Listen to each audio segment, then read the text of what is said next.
Hello everyone. Revision test विषय हिंदी कक्षा 9वीं का ये पेपर है। इसके क्वेश्चन आंसर हल करेंगे। तो सबसे पहले 5वां प्रश्न देखते हैं क्या है। 5वां प्रश्न है, कांजी हाउस क्या है, उसमें बंद जानवरों का जीवन किसने तथा कैसे बचाया। तो इसका आंसर है, कांजी हाउस वह स्थान है जहाँ पर आवारा पशुओं को कैद करके रखा जाता है। उसे बंद जानवरों का जीवन हीरा और मोती ने बचाया था। इसका आंसर हो गया। 6वां क्वेश्चन देखते हैं। 6वां प्रश्न है, प्रेमी को प्रेमी मिले सब विष अमृत होई, काव्यांश में विषय और अमृत किसका प्रतीक है। तो इसका आंसर हो जाएगा वियोग रूपी विष का तथा मिलन रूपी सुख अमृत का प्रतीक है। इसका आंसर है। 7वां क्वेश्चन है। 7वां प्रश्न है, रेखांकित शब्द की जगह एक जैसे अर्थ वाला शब्द लिखकर वाक्य पूरा करें। कल मेरे मित्र ने मेरी सहायता की और अथवा में है। दिए गए शब्दों को सही क्रम में लगाकर सार्थक वाक्य बनाएं। मेले है मुझे में घूमना लगता अच्छा। तो इसका सीधा लिख देंगे, मुझे मेले में घूमना अच्छा लगता है। तो इसका मुझे मेले में घूमना अच्छा लगता है। 8वां प्रश्न देखते हैं क्या है। 8वां प्रश्न है, गुरुत्वाकर्षण से आप क्या समझते हैं। तो इसका आंसर है, गुरुत्वाकर्षण एक पदार्थों द्वारा एक दूसरे की ओर आकर्षित होने की प्रवृत्ति है। तो ये 8वां का आंसर हो गया। 9वां क्वेश्चन है, निम्नलिखित शब्दों के एक एक पर्यायवाची शब्द लिखिए। पहला जल, दूसरा बादल, तीसरा सूर्य है और चौथा हवा है। तो जल का नीर हो जाएगा, बादल का मेघ, सूर्य का भास्कर, भानु कुछ भी लिख सकते हैं, हवा का समीर। तो इसका आंसर ये जल का नीर लिखा, बादल का घन, सूर्य का भानु और हवा का समीर। ये हो गया 9वां का आंसर। 10वां प्रश्न है, निम्नलिखित शब्दों में प्रयुक्त मूल शब्द एवं उससे जुड़े उपसर्ग अलग अलग लिखिए। तो इसका आंसर है, उच्चारण का उत धन चारण, दूसरा है संदर्भ का सत धन धर्म, तीसरा संगम का सम ये उपसर्ग है प्लस गम, और चिरायु में चिर उपसर्ग है और आयु। ये 10वां का आंसर हो गया। 11वां प्रश्न है, प्रश्न नंबर 11 है, निम्नलिखित मुहावरों का अर्थ लिखते हुए वाक्य में प्रयोग करिए।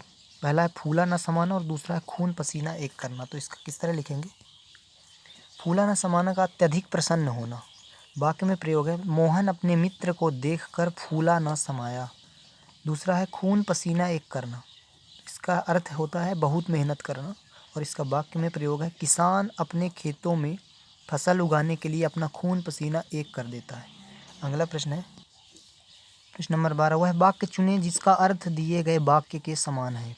मैंने पहले कभी यह फिल्म नहीं देखी थी। तो का ने लिखा, आज मैंने यह फिल्म पहली बार देखी। तो इसका यही आंसर हो जाएगा का, आज मैंने यह फिल्म पहली बार देखी।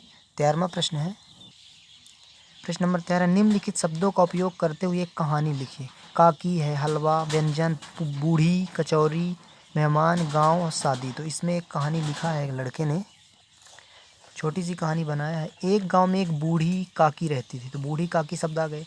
उसे हलवा बहुत पसंद था, प्रसन्न लिखा हुआ है यहाँ पे, पसंद था।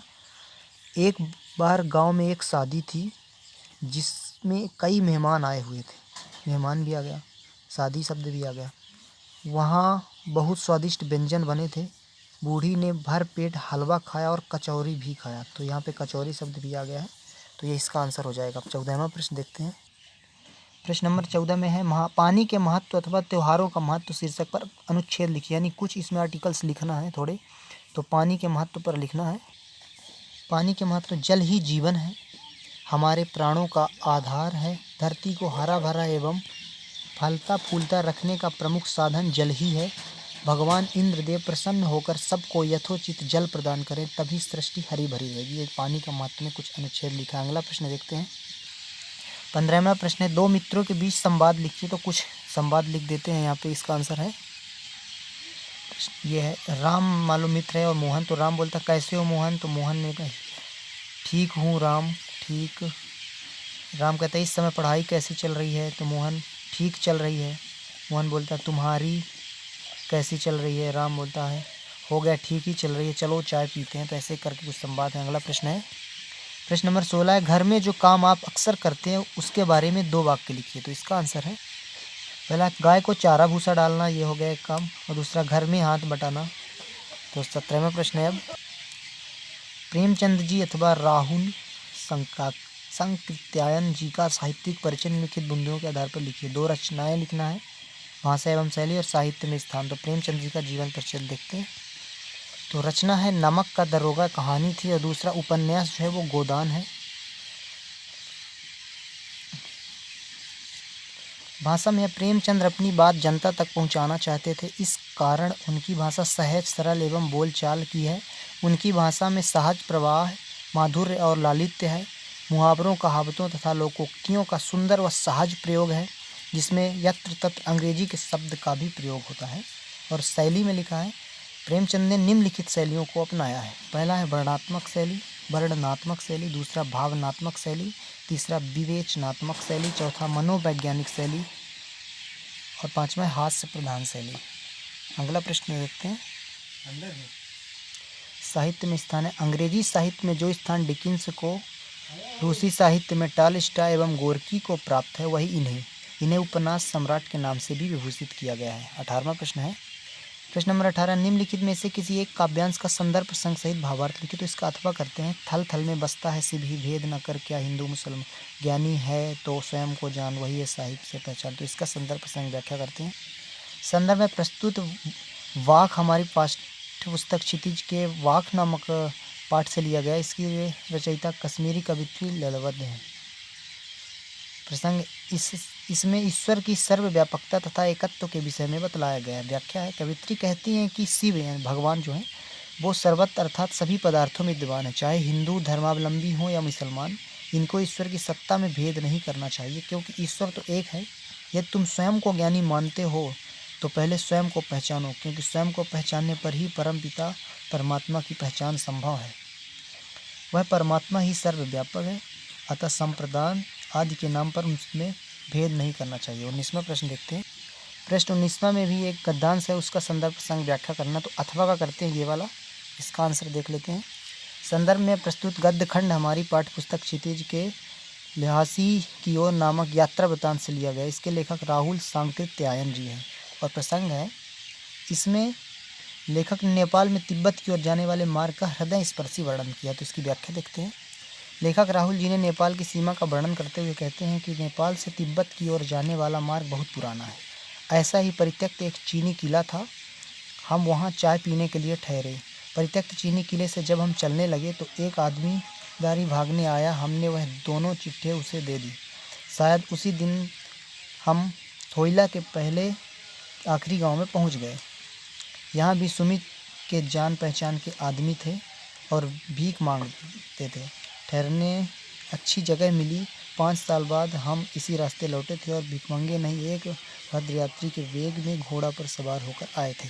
तो इसका व्याख्या हो गया। अगला प्रश्न है 20वें प्रश्न में एप्लीकेशन है। नाम रमेश दिया है, विद्यालय केंद्रीय विद्यालय भोपाल है और शुल्क मुक्ति की एप्लीकेशन। तो इसको देख देते हैं।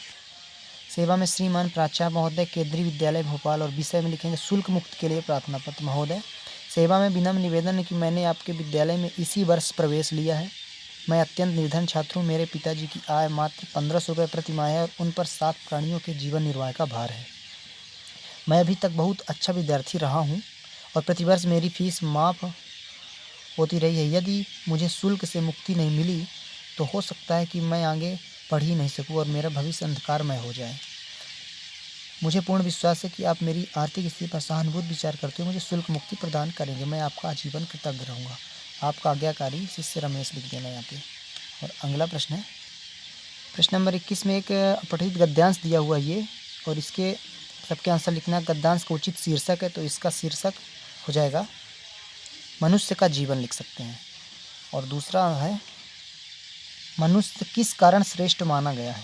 तो इसका आंसर है मनुष्य का जीवन कार्य बल के कारण श्रेष्ठ है।